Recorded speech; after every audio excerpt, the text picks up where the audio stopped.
Being busy does not mean being profitable. And I can't tell you how often we hear, oh my God, we are so busy. We are booked out 2 to 3 weeks. I'm like, fantastic. That's amazing, right? Kudos to you. What are your profit margins? 5%. Clearly, something is very wrong. Okay. And you're not right. So, and truly, that is the epitome.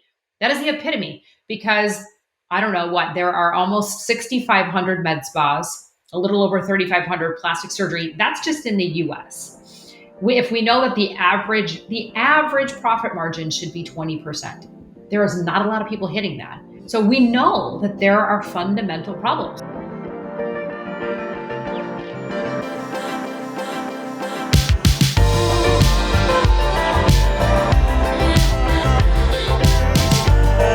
Right. Hello, everyone, and welcome back to the podcast.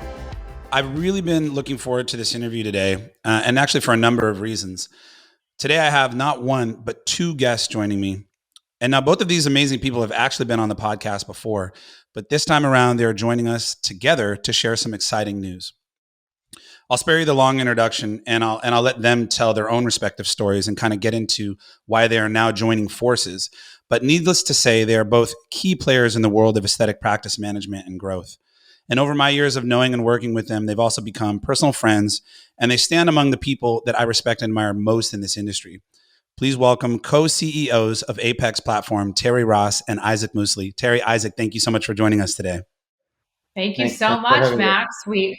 Max. Excited to be here. Always love chatting with you and just doing what we do best, gift the gab. Same. That's basically why I have this show, because it's fun to just chat with friends, and all I do is work and think about work. So I love having conversations about it. So the last time I had you on the show, Terri, you were just about to release Apex, but it wasn't live yet. So we didn't really get a chance to go too deep into it. So today I really want to get into that. And I was thinking about the best way to tell our audience about what you two are working on, what you and Izhak are working on. And kind of also the story of how it all came together. And I know bits and pieces of it. I want to learn more of that today, but I think I kind of want to do this in like a cold open style, if you will, where like in a movie or a TV show where the episode starts out in present day and just kind of drops you right in the middle, doesn't tell you how you got there, and then they kind of rewind and take you back and tell you the story that led up to it. So if it's all right with you, I'd love to have you tell us what Apex is at a glance, and then we can kind of unpack it from there. Absolutely. So I'd love to answer, and then I would love, again, my friend and co-CEO Izhak to say a few words as well. Apex is really a disruptive new business intelligence, training, analytics, and coaching community platform. What we're doing is really democratizing what a typical practice manager would do and putting it into a platform that provides on-demand learning. We know that COVID has really allowed us to know that that is the future, right? Online education is the future of any growing organization. And when you look at the aesthetic market, Apex really fills a huge gap in the market. And the gap was, and I say this often, there really is no MBA school of aesthetics. And we now can offer that to every practice of every kind at every level, offering them robust classes and educational courses around sales, finance, operations, much more to come, robust analytics, really taking data from your practice management software and turning it into informed information where practices can make a difference. And then obviously Izhak joining us in the company, really helping to take Apex to a whole nother level, right? With his, significant analytical background and really coming up with dashboards and just fundamental tools that every practice needs to be successful and to have a sustainable, profitable business. That's huge. Izhak, anything you want to add? I have lots I want to say, but I'm supposed to interview you, so I want to hear from you too. No, and Terri obviously covers that really, really well. There is very few things to add.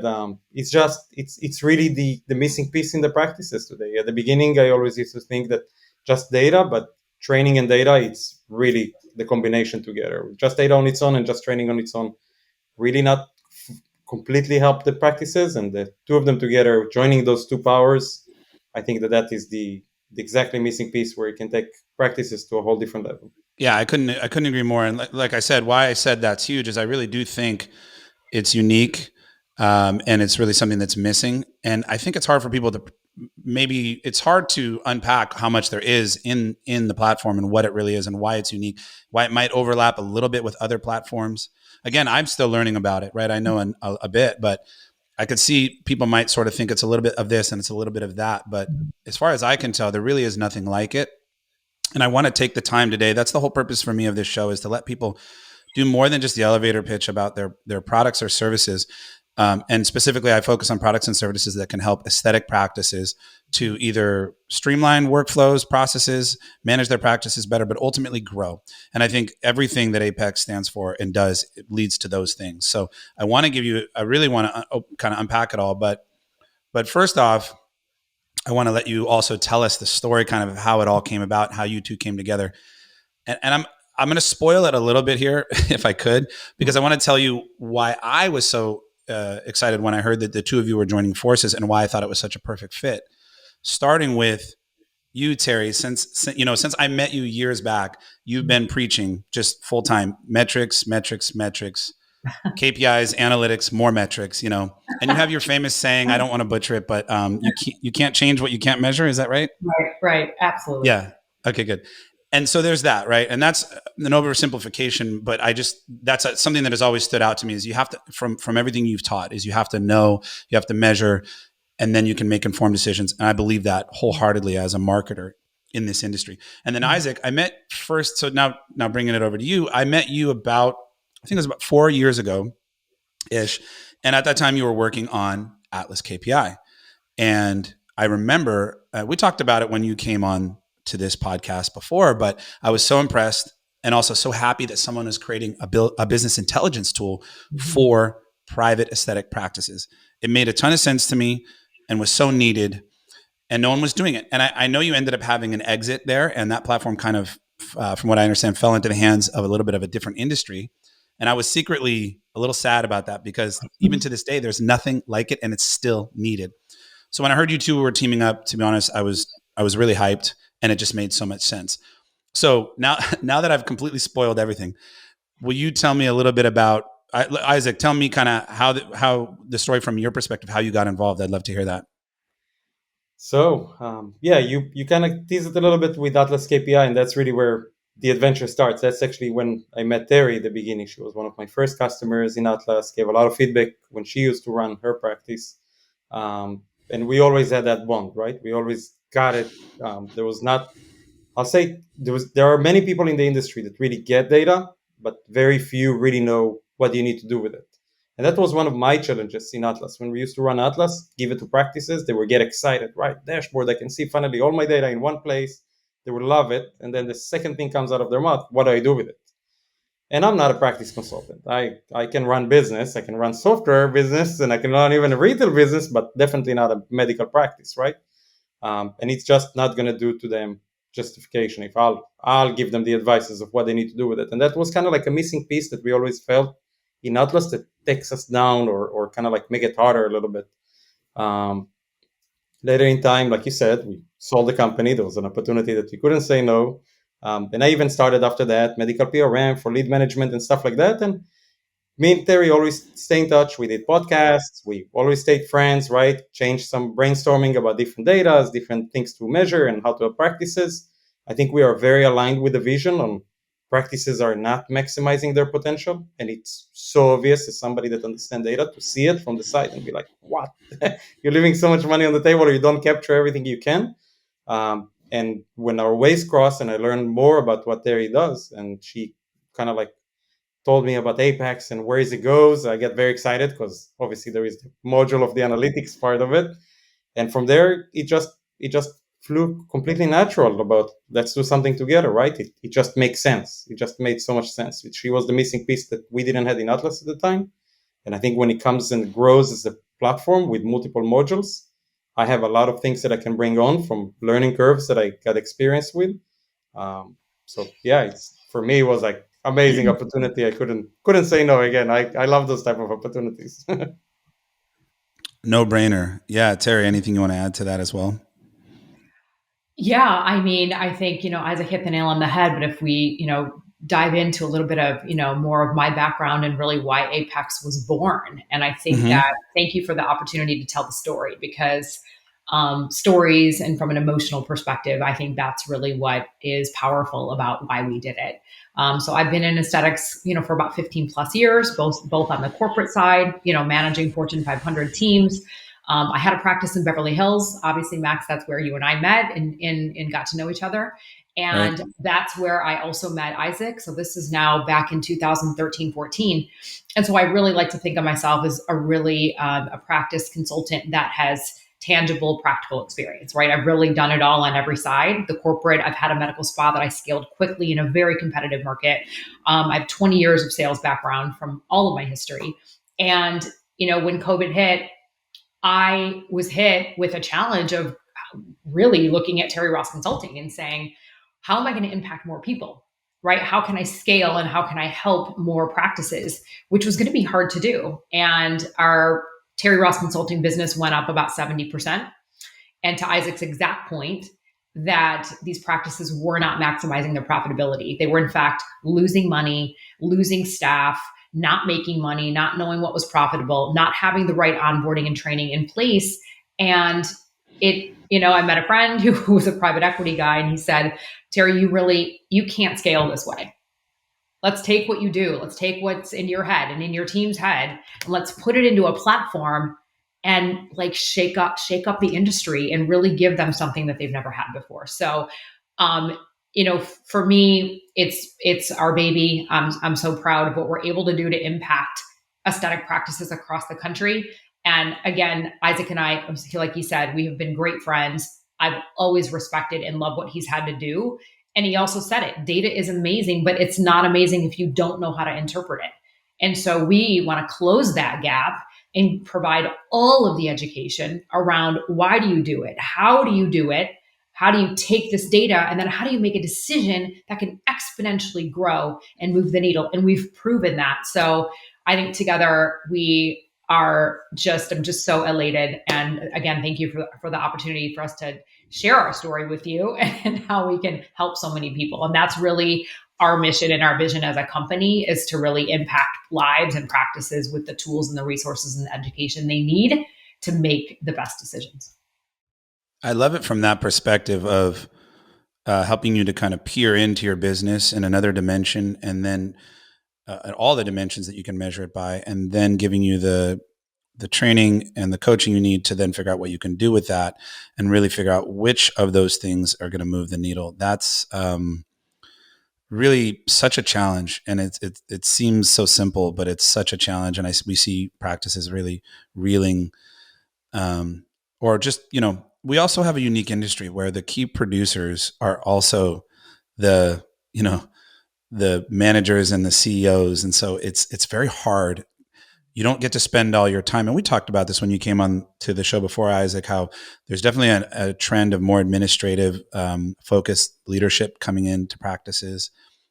But even they need those tools. But it's really hard if you're in surgery or seeing patients all the time, and you need to maximize your time and shorten the time to seeing the quickest, most meaningful insights that are going to move the needle. So, and then, as you said, you both touched on, show you what to do with that data. So, man, I just think it's so needed, and it's such a cool vision. And it creates Thank you. a really unique opportunities, not just within the practice itself to understand their own data and what to do with it, but we also notice that it creates the same challenge to other providers in the industry to be able to prove their data, right? And I'm sure you're familiar with that also from the marketing side. You go over with them quarterly or monthly meetings, right? You show them the metrics, and they're like, so how many leads did you generate for me, right? But there is so much more to that story than just like how many leads. Oh yeah. And Oh yeah. so that type of challenges, those are the things that we're trying to solve. Yeah, it's huge. We spend a lot of time measuring. We believe in measurement. I will never, ever, something I talk about with my team all the time is, let's not talk about how we feel about things. Let's just look at the data. And that way the client's not, no one's saying how they feel or what they think. We're just looking at the data. But now there are gaps in that data which don't tell the whole story sometimes, so that's hard because, just like you said, leads doesn't equal consults, doesn't equal dollars. There's all the nurture that happens in between each of those phases. So sometimes we can't see all the data, for one, and that's something that when you first were working on Atlas KPI. I worked with you and with some of our clients, Izhak, on building out essentially a dashboard that really monitored every point of that funnel, and that was awesome. But then also automating that collection of data is a nightmare. We automate it just as far as it really can be automated so far today, and then there's just a little bit of manual compilation we have to do if we need to present something that says, "Look, here's the full story." And I think we're pretty good at it, but the industry is missing some of the tools and integrations and things that are needed. So that part of the vision, like you said, it's not just for the practice; it'll be for their vendors, ourselves as marketers, and everybody who kind of fits into this ecosystem. So I think I see that vision from my conversations that I've had with the both of you, and that's what does get me really excited about it. Selfishly, from our perspective of how we'll be able to use something like this, Of course. And help your clients convert more leads, Max, for sure. 100%. Show them exactly what the data shows and what they can do to convert more. Or if there's something we need to be doing better, let's expose that and let's fix it. I'm always for that, but the data, it has to be borne out in the data, but it's not always there. Or if it is there, it's just a pain in the neck to go round it all up. So both of those factors. And imagine that you as a CEO or founder of the marketing agency, you have the trust that the leads that you generate to the practice are actually being taken care of in the highest degree, right? They're getting answered to the phone, they follow up on the emails, they are really maximizing every lead that you give them and not just like call them after 5 days and then it's going to be like, you don't give me good leads, right? Right. Yeah. No, I was just talking to my business partner and CEO about how do we create business intelligence on the nurture side. So how many touch points? Like if you could basically put all that into charts and graphs on a aggregated basis, or maybe on a per channel basis. Like, anyway, I have ideas for you guys. Love it. Bring it. Always. So you touched on something. Both of you talked about what do you do with the data. I think you can even take that a step back and tell me what you think about this, Terri. Like you can take it a step back from what do you do with the data, but first of all, what should you measure and what maybe should you measure, but kind of hide a little bit deeper for later on when you need to do a deeper dive. I think I look at it kind of like an airplane has the black box and there's all kinds of stuff. Everything's in there and that's great. We should measure that all, but we don't put that all on the dashboard, right? In the cockpit. That'd be overwhelming to do what they need to do in terms of flying the plane. And I think that's such an important part. I've worked on building business intelligence tools for this industry and others. And I think that like the consulting aspect, and this is where I think this partnership makes so much sense, is great, we're measuring it, but what should we be putting front and center? What should we be putting in the black box for when we need to do a deeper dive? And then what do we do with that data afterwards? So what goes in, where does it go, and what do we do with it after is kind of super interesting. How much is of your thought goes into like what we should be prioritizing metrics wise so that people have that actual real-time dashboard that has the stuff that matters? Is that a kind of a piece of this that you consider? Yeah. I think what we did in Apex was we took it a bit further. It's one thing to look at. Well, I'm going to back up and I'm going to say, for one, the industry as a whole doesn't really know what the benchmarks in the aesthetic market should be, right? What should your cost of goods be? What should your cost of labor be? What is your profit per treatment? What should your revenue hour per be? What is my capacity, right? Based on hours worked. People just fundamentally don't know that. So, I might say, hey, what are your goals? And they're like 4 million. And I'm like, how did you come up with that? I don't know. Grow 10% over last year. They're not taking into seasonality. They don't. So there's so many factors that just aren't happening. And then again, with COVID, it was like, they don't know what their profit margins are or what they should be. And then if they're not there, they don't know how to fix them to get there. So we really, after working with practices now since 2014, hundreds of practices, and all of the challenges were fundamentally the same. So instead of just what you can run in your software, which again is raw data. Sure, I can run what Izhak generated in 12 months or 6 months, and I can get a service by revenue report. I can get that. I can look how much he's working. I don't know how much I can squeeze out of Izhak, right? How much he could be maximizing in that room. Is he doing the right procedures in that room? Is he taking too long? Is he not charging enough? And so to your question about the KPIs, that's a broad question about what you should measure. But what we broke it down to and what Apex can offer you, other than the analytics that we're going to get to that are critical, we said, what can move the needle fast? Okay. And Mm. the couple things that are really critical and where the calculators, the financial calculators begin, is understanding what treatments yield the highest return, right? What is your profit per treatment? When you look at, cataloging all of your procedures, you can see, and what people don't know is that your gross profit should be well over 50%. People don't know that. So then what they're doing is they're offering Botox, and they don't realize that once you pay a provider and maybe you're running a discount, you're significantly losing money. So that's one of the things. We show them in one place what treatments are most profitable. And then it allows them to say, shit, I either need to increase my price, I need to decrease the time. Now I can move the needle, but I actually know how to do it. And then you move that over into revenue per hour. And those are the two things I'd like to just focus on, particularly for this podcast. Then you look at Mm-hmm. revenue per hour and it rolls right over. And we need to understand, what is revenue per hour for an esthetician? What is it for an NP or a PA or an RN? What is it for a surgeon? And there are benchmarks to know. So we don't just give you the data, we actually teach you what it is and what it needs to be. And then you can see from the revenue per hour what you're actually producing as a practice by service category, right? Body contouring, right? So, injectables, and then by provider.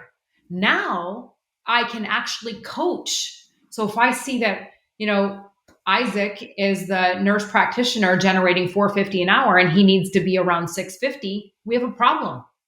But Mm-hmm. now I'm armed with the actual the data that kicks out in these calculators to be able to say, now I know how to coach Izhak to fix it. Now I know how to coach my provider to move the needle. I'm going to change this. I'm going to reduce the time or increase. I'm going to increase my prices. I'm going to eliminate these things. You have the power. It is so powerful what it's been able to do, where practices have upwards of millions of dollars of growth last year in the middle of COVID. Those are just a few. And then it leads right into how to build a forecast and a budget. That's a real forecast and a budget based on seasonality. How do I pay my providers? Because we have built in to show you cost of labor. Cost of provider labor should be under 20%. I said provider labor. Okay. And then that ties right into how your P&L should look. So we really get very granular in how a practice needs to set up their P&L. How do they set up their software in the right way? How do we maximize the opportunity on every level, right? Are they doing the right treatments? Are they charging enough? Is their time consistent? Are we pulling numbing out of the room that, reduces revenue per hour? And those are just a couple of things. I mean, it is so robust. I could Wow. go Yeah. on and on. But obviously I'm very passionate about the power of how it's helped people. It's really fascinating. A lot of those things you just brought up. I think you're answering the question the answer is kind of yes. You are telling them these are the things that you need to pay attention to most, where the needle will be moved the most. Mm-hmm. And I have to imagine that all your years of working in practices, like you said, hundreds, and helping them scale and solve these problems, it seems like you kind of just boiled these learnings and these proven sort of insights down into something that, like you said, can scale out to more people. So are these things that you were just telling me now? It sounds like these are things that you've really kind of figured out. They're kind of road tested through your former, all the work you've done leading up to now before launching this platform. Yeah, between myself and Robbie Grayson, one of our senior consultants, numerous years of experience as well. Her and I really hunkered down in the middle of COVID, and we just sat. We sat with papers on the floor, and we really mapped out what were the gaps in the practices, and the challenges were the same. And between her background and mine, I don't want to age ourselves. I mean, we have an abundance of years of experience doing this, and so that is exactly what it is. We have built tools around the problems to solve it. So Apex is going to give you the platform that's going to solve your pain point. And we didn't talk about this, and we can get into it later, but we didn't just want people to buy a platform. The community aspect and the coaching that myself and our team provides is just something, again, that we're very passionate about. We are there to hold your hand, to provide, a weekly coaching call every single week, whether it's about Apex or just about your practice, to really make sure that you're accountable and supported, to get your practice to where it needs to be. Yeah, well, I did want to ask you about that. We've been talking a lot about metrics. What you said on benchmarking those metrics, I mean, it's so obvious, but it's kind of an aha moment for me, is like not just telling them what to focus on, but where should it be? Realistically, that you might be shooting higher, so you need to benchmark against what's really actually possible, and looking into what other practices or what the industry standards are. Or if you're shooting too low and you really don't know that you ought to be doing this or that. I mean, that frame of reference, so that you're not just doing this in a vacuum, huge. But we talked a lot about analytics, and I did want to ask you about the educational component. And I know there's kind of from the vision that you shared with me, Izhak, there's a technical component to this whole education, obviously, the delivery system through which it will be delivered. And then there's the knowledge and sort of your brain trust, Terri. So will you guys, I don't know who wants to take it first, but I'd love to kind of hear about that part of Apex, because I know it's not a small sort of section of it. It's really the other half of the platform, right? Yeah, I'll answer, and then Izhak, you can chime in. Obviously, my staple sales training program I launched 2 years ago, and it was a very big success. And obviously, with my entire career as a salesperson and working my way up into the Fortune 500 companies, I'm very passionate about that. And when I got to work in the med spa in Beverly Hills as a managing partner, that wasn't something that I was willing to settle, right? Or have a mediocre team. And so I really developed an entire curriculum around best practices for medical aesthetics, based on 5 key modules. And so that is in there. Robbie and I wrote a finance course in the middle of COVID based around the problems that we're sharing today, right? We wrote a 7 or 8 module course around, literally, again, your entire financial aspect of running a practice and what that looks like. And we're ready to launch operations soon. And so, we looked at the pillars. And so it used to be really looked at like practice foundational elements, but the pillars are, again, training, analytics, and community. And we're trying to really close the gap on what these pillars are, and continue to provide these ongoing on-demand courses that allow people accountability. We have an enterprise learning management system. Okay, so there's tests and worksheets and workshops and master classes all built in. And I'll let Izhak kind of chime in a little bit about the future of what we're doing with these courses, but it's very robust in terms of what they have the ability to learn. Yeah, so that's awesome. Yes, Izhak. Yeah, it's super exciting. I love speaking also about where are we taking it, right? Because as it stands today, already impacted so many practices, and we're getting amazing feedback. And where we're trying to take it and where the vision goes is really to collaborate with other experts from the industry to also provide more education and more content into that. So when we see it and we want like practices to use it, is when they hire a new person, or if they have an existing staff that need a little refresher from all around the different roles, right? It can be the doctor himself, it can be the office manager, it can be patient coordinator, and even the front desk, right? And front desk is one of the roles that changed the most, and that actually the face of the practice, right? Is the first person pick up the phone, one of the most important key roles actually in the practice. And so our vision, and we actually even have customers practicing it and give us amazing feedback, is when practice hire a new front desk, for example, right?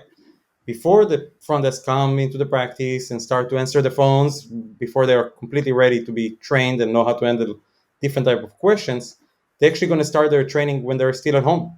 Take a day, take 2 days, go over all the courses. Those courses are becoming now certifications.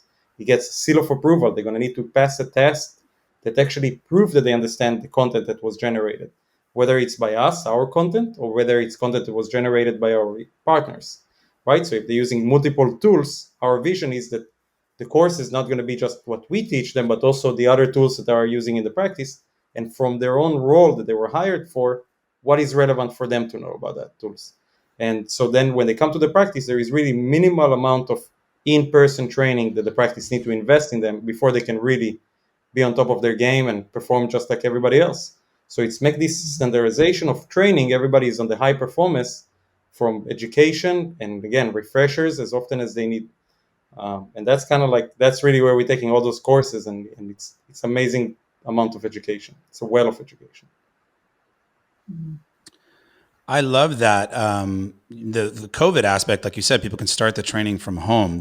I hadn't thought about that at all. Of course, it makes so much sense. Everything's in the cloud now. So why Yeah. do you need to come in to get started? Let's get you acquainted with what you're going to be doing, but also the standardization. There isn't anyone standardizing that or providing certifications for that, or really just putting all of that knowledge in one place and giving practices standard tools and standard training. So um, that is a really exciting aspect of the platform, I think. And then you couple that with the data. But there's a third component. I guess I know that it's more than just three, but a third thing I wanted to ask you about, that we've said the word a few times, community.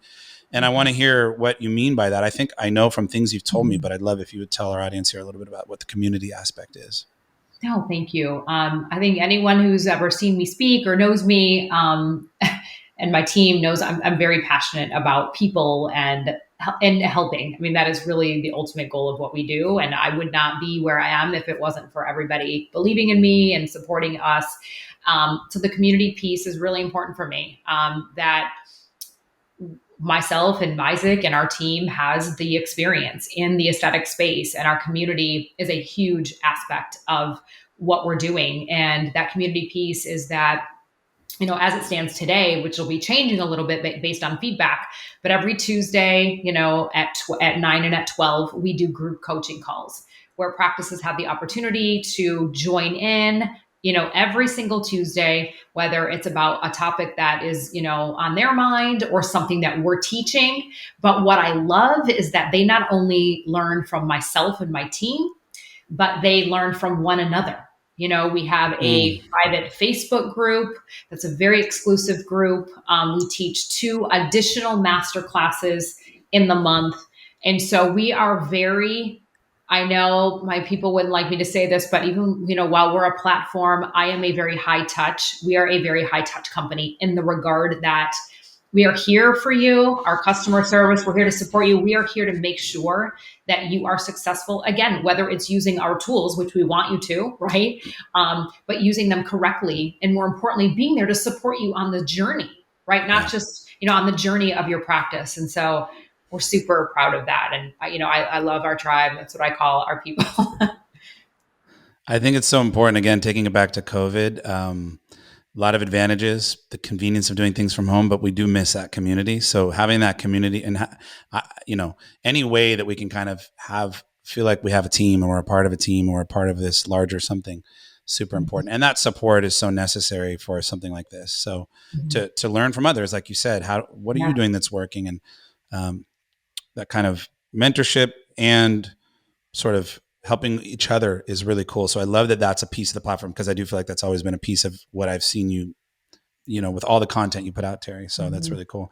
Are there any pieces of it from a technological standpoint that will be there or will be built in the future, Izhak, around that community component too? Are you thinking with that? I'm talking down the line. Have you thought about stuff around that? Yeah.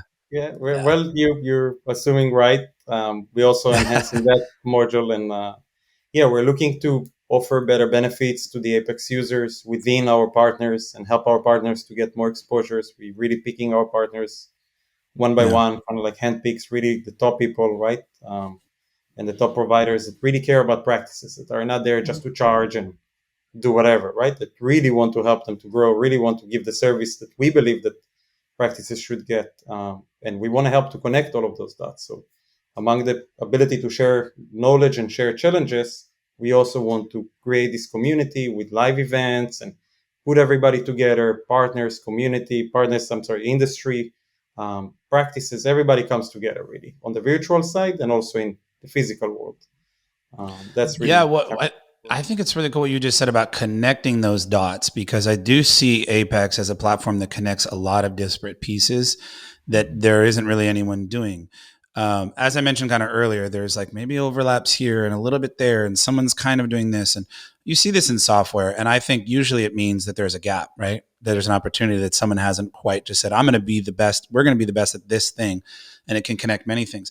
So that leads me to a question that I wanted to ask you, which is, do the two of you feel like, is there anyone that you would see in the space today as a competitor, or that's sort of doing what you're doing? Do you feel like there's anybody there? I'm gonna answer first. Yeah, yeah, yeah. I'm gonna say I'm gonna answer it two ways. I'm gonna say no, no, Okay. no, in the way that we have decided to move forward and do it. Hmm. Um, People say, "Oh, are you like an EMR, right, or a software?" We're not a. I mean, we're a platform. We're an educational Hmm. training, right, analytics platform. We are not your practice management software. Sure, could you go to a consultant? Look, I'm one of them, right? So I can Right. speak. I'm one Right. of them. And you hire us for a certain period of time. Some people do certain things. There's not many of us, in my opinion, that have the real world experience, right? To be able to, Hmm. coach you in the way that you need to know that can move the needle. Hmm. So in reality, we are one of a kind. Again, right? A really unique, disruptive place and environment where for a very affordable fee, right? We can 20x, 30. I mean, we've already proven that model that you're getting all of the resources and the education in lieu of just hiring this practice manager that when they're gone, what happens?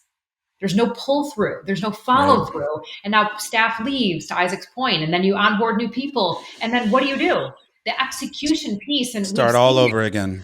Yeah. And I mean, like, Hmm. I'm over the days, and clients tell me I'm over the days of going to a conference and you bring a binder home and you're like, oh, that sounds great. And I have the best intentions to execute. But yet you don't even have the damn experience to do it. So like if you don't have the knowledge and the coaching and the sales, right? If you how do you expect to come back to your practice and execute and then do it in the right way? And so that's what I love. And so I'm going to say no, we don't have competitors. Yeah. Well, Isaac? I think yeah, Isaac. Let me hear what you think about that. Yeah, I'll say exactly the same. I'll say no, we don't have competitive, right? But we are a disruptive solution. When you coming with a disruptive solution, you definitely buttering some things that are very, I guess, been there for a little while, right? And Terry touched it. It's that standard, the traditional practice consultants, right? So we are not necessarily a competitors because even in Atlas, many practice consultants use our tool to help them. And that's really what our vision also from Apex is for practice Mm. consultants to Mm. use this tool to help themselves deliver more value to those practices because they're not going to be there all year long for years helping train every new person. They're not going to be there all the time to do your analytics. So they can really use that platform for themselves also to scale. So we are disruptive in that matter, but definitely not make them competitors, and 100% not with any other software solution in the industry. We actually see them also as a potential partners. We want to work with everybody. So just Right. like the community concept, it works exactly the same as a whole of a platform. We are looking to partners with everybody. Right. There's a community of let's say vendors to the industry, and then there's a community of actual um, providers and business owners in the industry too. I see all of that from my perspective, and I won't claim to know everything that's out there, but I do pride myself on kind of trying to be aware of everything that is in our space, software wise and service wise, and the tools that are there. And sort of, I try to unpack them and understand if they're valuable for our client. And I just tend to be that way, but it's also useful when a client comes to us and says, "Hey, what do you know about this?" I can tell them what I do know and what I think of it. And I think that's cool. And I'm always excited about it. So and that's what the show, like I said, is about, is if I think something does have merit, then let's talk about it and let's bring that value to our listeners. So I don't see anything that's like that just from the standpoint alone of the business intelligence tool that is specific to aesthetics. And I believe that you have to niche down in business intelligence, in BI, or in any software these days. And I don't see a platform that's giving standardized training. Both of those are unique. But what's really unique to me is bringing them together. Because if you both gave great examples. Traditionally, the consulting industry or seminars that you go to, lots of good information, great, big pack, awesome. You come home. How do I implement this? I'm busy as hell seeing patients. I needed my team to learn this. Even if you bring your whole team, at what expense to the whole seminar, still hard. So you have that side, a lot of great knowledge. And on the other side of the software, you have a lot of great tools. But I say this so much, it's probably obnoxious to the people who hear me say it, but I feel like software for software's sake is not relevant anymore. Software with an opinion is what matters. Like, it needs to be niche down and it needs to come to you with a philosophy baked into it. So by bringing these two things together, I think that I'm rambling here, but they're both unique, but then bringing them together to me is what I see is what is truly unique.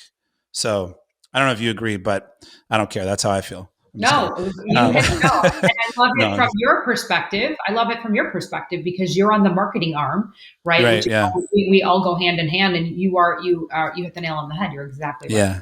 Yeah. So that's really cool and that's unique. Let's talk about who it's for. I know. Oh, so you told me before APX. I know we say Apex, but it's APX, and it stands for Aesthetic Platform Accelerator. Is that right? Aesthetic Practice I'm Accelerator. sorry. That's what I meant. Sorry. Aesthetic Yeah. Practice Accelerator. So Yes. it's for aesthetic practices, but that can mean a lot of things in terms of the type of aesthetic practice or the stage of practice. There's obviously, plastic surgeons, there's derms, there's med spas. So who's it for? And then could you also tell me a little bit about who it's for in terms of stage of Yeah, practice or what absolutely. kind of phase they're in? Yeah. So you said it, Max. It's really for any aesthetic practice. Okay. Whether somebody is, and I'll use the M Spa. Obviously, I speak at all their conferences. Mm-hmm. Almost 50% of the attendees that go to their boot camps are thinking about starting there to learn. And so knowing that these people, I mean, everyone needs the information that we've built within Apex. So it is really for anybody who's thinking about starting so they can preemptively have the knowledge and the education, the tools to go into a business and know what to do, right? Not make all the mistakes and hire me later. Right. It's for people in business. We've had some super high profile celebrity people that have been in business 20, 30 years. It's for a solo provider. So again, anybody in the medical aesthetic space, plastic surgery, cosmetic derm, med spa, solo person, franchises, really anybody who can. And then, the verticals are exponential. We have OB-GYNs that are building their med spa. We have a lot of dentists building their med spas. And it's really, it really can broaden the horizons, but we want to stay very niche in our aesthetic space right now. That's awesome. Well, that's good. Yeah, I can see, like you said, really, if you've been at it for a while and maybe you're running a successful shop, but practice, but there's room for growth, or there's room to squeeze more and maximize out by getting those insights. Or like you said, someone just coming in, let's not wait to make the mistakes. We'll just show you exactly, like right away, let's set up the goals. When the new provider starts, this is what we were thinking you should be hitting, per hour. And so I love being on a team where all the expectations are clear. There's nothing better, right? If you work with someone else, you want to know what the success look like, not have the goal line moved all the time. So that really helps, I think, also for team morale, right? To just go, good, I know what success looks like. I can nail that and you'll be happy. I'll be happy. So man, the clarity of those benchmarks, I could see that bringing so much unity to a team, that alone. But then you have to measure it, right? You can't just know what they are. You have to know if you're hitting them. So absolutely. Well, I'm going to make a point on what you just yeah, said. please. Because I hear this is often, and I say it when I speak. Being busy does not mean being profitable. And I can't tell you how often we hear, "Oh my God, we are so busy. We are booked out 2 to 3 weeks." I'm like, fantastic. That's amazing, right? Kudos to you. What are your profit margins? 5%. Clearly something is very wrong. Okay. And you're not right. So, and truly, that is the epitome because I don't know what, there are almost 6,500 med spas, a little over 3,500 plastic surgery. That's just in the US. If we know that the average profit margin should be 20%, there is not a lot of people hitting that. So we know that there are fundamental problems. So back to everything you just said about the training and the analytics. You're busy, but I encourage you, anybody listening, take a look at your books. Like, take a minute, take a pause, right? Look at your P&L. Like, take the time to say, God, shit, could I do it better? Right? Am I maximizing my team and my practice of my services? Because it's so hard. You're right. You're a surgeon. You're any kind of provider, busy all day. And I think the sad part is that you didn't choose to be an entrepreneur, meaning to start your practice, to fail or to be mediocre. So as much as you are working in your business, you have to work on it. And I promise you, if you work on it the same way that you want to be that skillful provider, I'm sure you will have, so much clarity and knowledge and power in a different way that will allow you to take your practice to a different level. That's huge. what the story you were just, or what you were just telling about people, being busy, that should be like a t-shirt. Being busy and then does not equal symbol profitable. Apex. No, Let's make the yes, shirt. I think that's Love our it. tagline, I Yeah, think. I'm loving love it. it. Well, it reminds me of this. I haven't watched the show in a while, but I used to be in love with the show The Prophet with Marcus Lemonis. You ever seen that show, Yes, Terry? yes. I feel like we need to do a version of that show, but it's you and it's med spas and practices and you going in. But he went into this one, um, it's this florist, huge florist. They have delivery vans going out all day. They're busier than ever. And he just said, cool, make me an arrangement. And he asked them how much each flower was as they were putting it in. They said, good, how much does this cost? And he just minus it off on a calculator. And they said, boom, boom, boom. Okay, this sprig is whatever, $10, boom. And he goes, good, you're negative. And Wow. it's this awesome scene. He goes, look, you lost $20.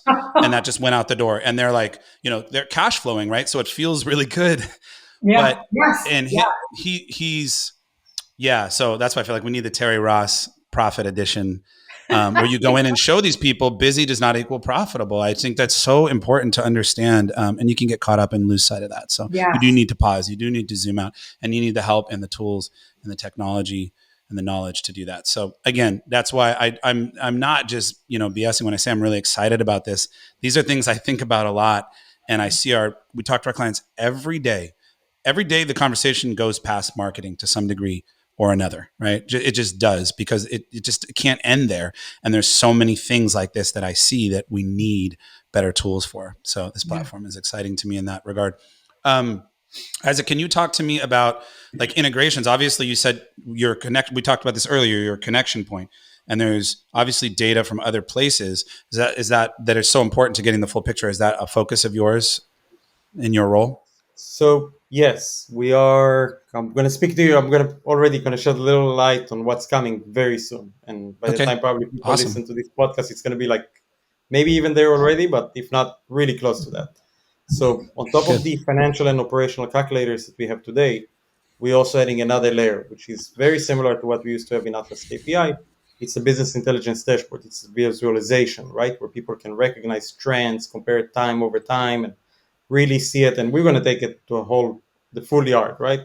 And they're going to be able to set goals and have the app, and everybody, people expect to. Once I joined to Apex, everybody were like, "It's going to be Atlas, right?" And I'm like, "Yes, but just let The us cook it rumor a the little rumors bit." started buzzing around the Right, industry. right.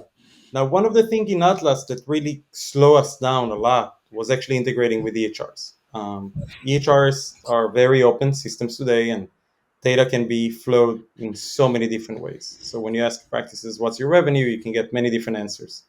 But what's surprising is that everybody knows what's the revenue, right? They do the manipulation on their own. They know if they want to not include a specific user, or they want to subtract the tips, or whatever. Each one of them do that. So we are planning to get to the point that we're also going to interact with those softwares. We are planning to interact first, obviously, QuickBooks. Everybody uses QuickBooks. It's a true source of data, accurate data. They pay taxes on it, so better be accurate. Um, and once we find the right EHR system that also generate accurate, good data, we're building our software with open APIs. So we'll be able to integrate with everybody, even marketing companies and phone systems. And we have conversations already with other providers in the industry that want to integrate, right? Like I said before, we are picking our partners very carefully. On the data side, we're going to be even extra careful, because I experienced it firsthand in Atlas that if they put crap in, it's crap out, right? So we're really trying to keep Apex clean and nice and data, and so they can go to that and they know it's true source of data that they can make actually decisions, and it's not going to miss the needle. They're going to hit it right on the head. Yeah, I think that's huge. I've said it now several times in this hour that we've been talking about you guys being this connection point, and there's overlap. We see EHRs that do have an analytics module or component. We see marketing systems or lead tracking systems that have some data. But I think it's really important for a platform that's kind of independent of all those things to say, hey, we'll kind of we'll sort of settle all of it in one place where we can reconcile all this information kind of independently. I think it's actually needed for it to be sort of separate. So being that open way that you're building it, I think is spot on and really exciting. I actually meant to ask you kind of earlier on about the co-CEO role and the choice and kind of, Why co-CEO? What are kind of, how does it break down? Obviously, we've been kind of talking about that a little bit, but I'm actually curious. How do you guys find that structure works to be co-CEOs, and what do you guys each focus on? Um, well, I think Isaac said earlier, like I founded the company, and really again took what I'm good at and what my team is good at, and built this platform. And uh, Isaac and I were talking. We've always talked and always been friends, and kept in the loop. And things were moving fast. We were onboarding a lot of clients, and I don't even know really what it was. Something hit me. I think I saw him at a conference.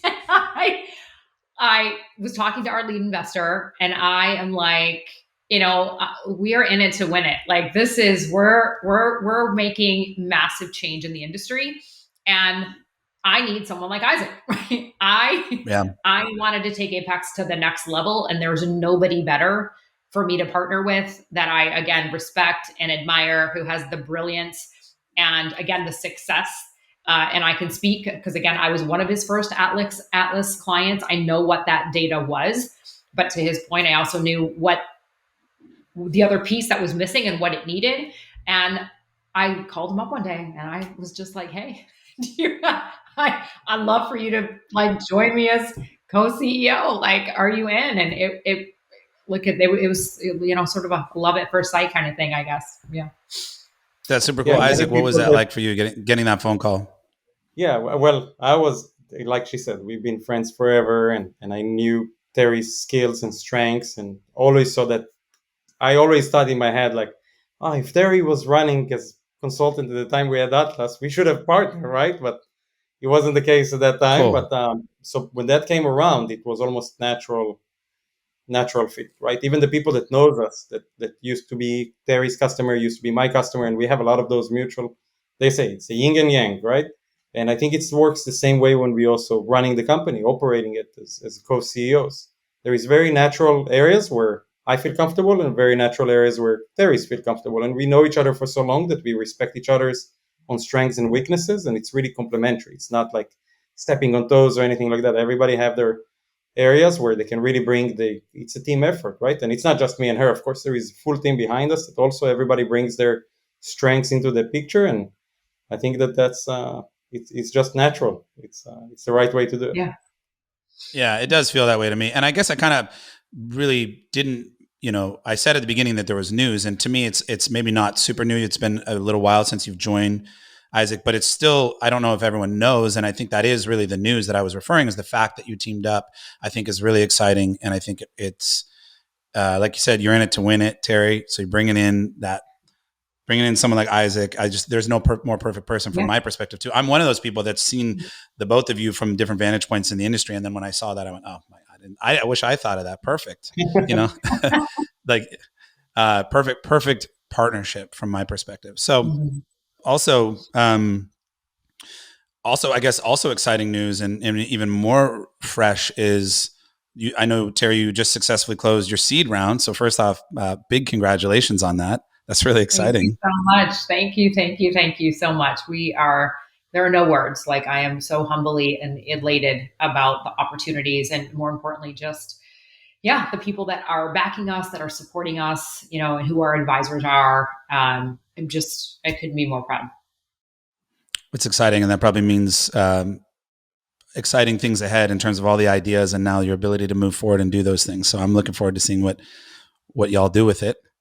And you mentioned just now your advisory board, and I also wanted to ask you about that, because I was talking with you a few weeks ago, and you mentioned that you've put together, and you said some of the names, but will you tell us a little bit about, you put together an impressive advisory board. Will you tell us kind of who's on board and what you got there? Yeah, of course. And just even going back to the round, it was a very soft, open round. We weren't aggressively going after a lot of people. It's only been about 60 days. And I think that once we really looked at our number of users, which, Isaac, correct, maybe 150 users now we have, ma'am. But, I think that being said, 100, the feedback's just been astronomical, in such a positive way. And so, our advisory board is some of the biggest names in the industry. Everybody will know who they are. Dr. Barry DiBernardo, Dr. Paco Canales and Dr. Heather Furness and Dr. Renato Schultz and Dr. Grant Stevens.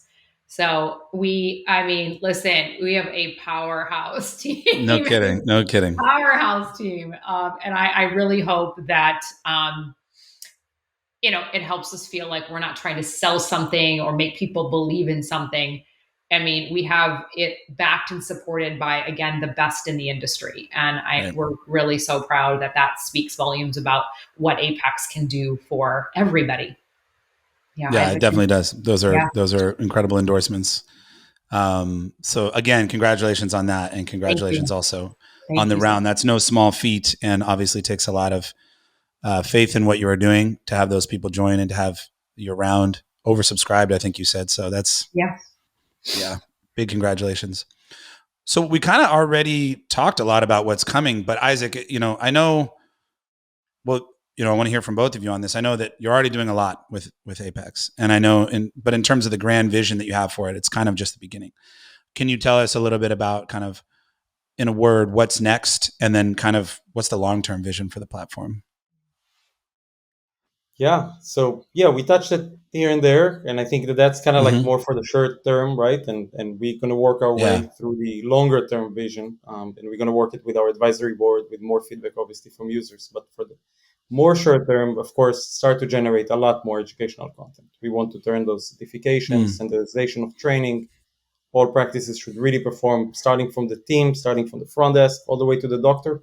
They really need to know what they do. And that's where all those courses, all this education goes to, and hold them accountable for it, right? So the LMS is really tracking their progress, get them to answer tests. It's not just like, yeah, I'm watching it while I'm answering emails kind of thing.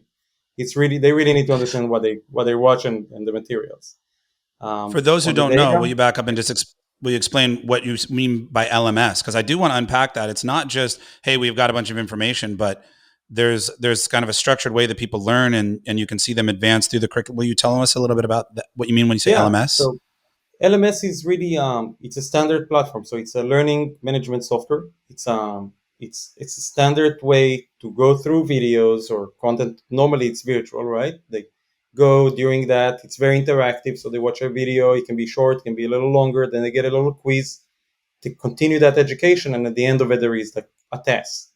And that all of that combined multiple courses creating that LMS. So they don't just learn one little thing like a YouTube video, but it's actually a lot more university style. So a lot of corporations use it in their jobs and when they hire new people. So it's a very standard way of teaching.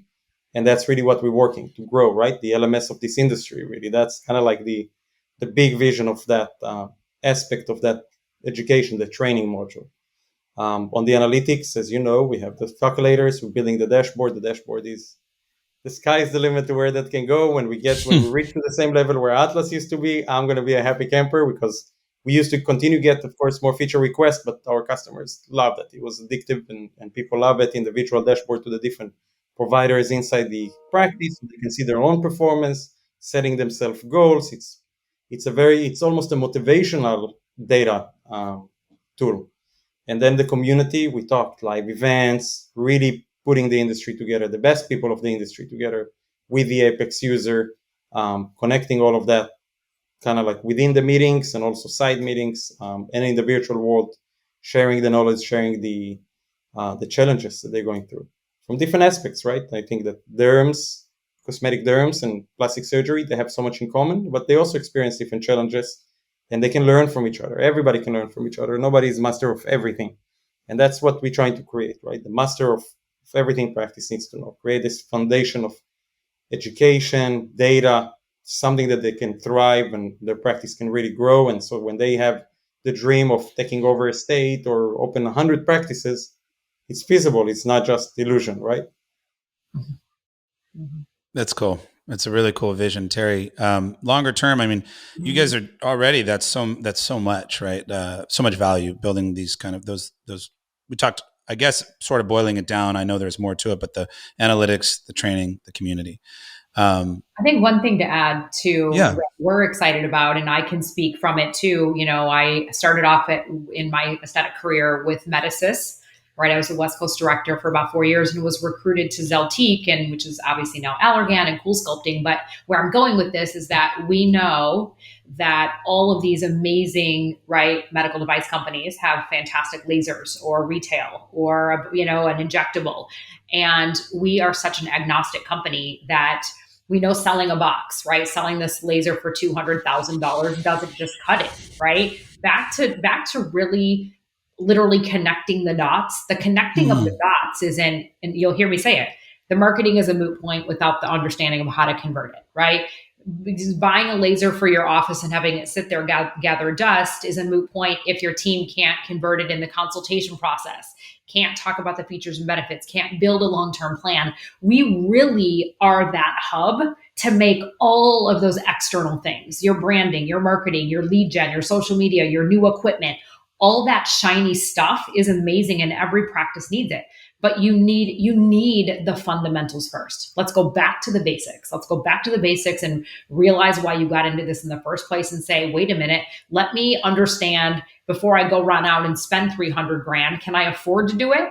Is that the right piece of equipment? Does the market demand it? Who can do it? I mean, there's so many factors. So we're really partnering with a lot of organizations. Obviously, Izhak said we're being very strategic, but we have a lot of companies already interested, a couple NDAs out where they really want to roll up APEX. Like, forget the co-op dollars.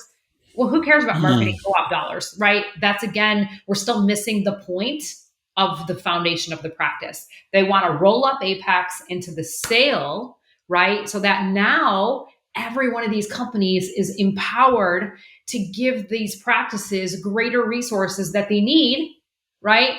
To do all the things we've been talking about on this podcast. And again, that's to help them maximize their revenue potential, right? Have the ability to train and learn how to sell these things. So that's just another thing that's happening in the works that will continue to grow as we expand in our partnerships. I love that. I love when you get those kind of synergies that just fall together and it just makes so much sense. And that what a strategic and awesome concept, and that you already have interest from industry on that. I've always wondered, because obviously when it comes to the marketing co-op that they do or whatever, obviously that touches upon what we do. We've had clients come to us say, "Hey, I just bought this device. I have X amount of spend. I want to do it."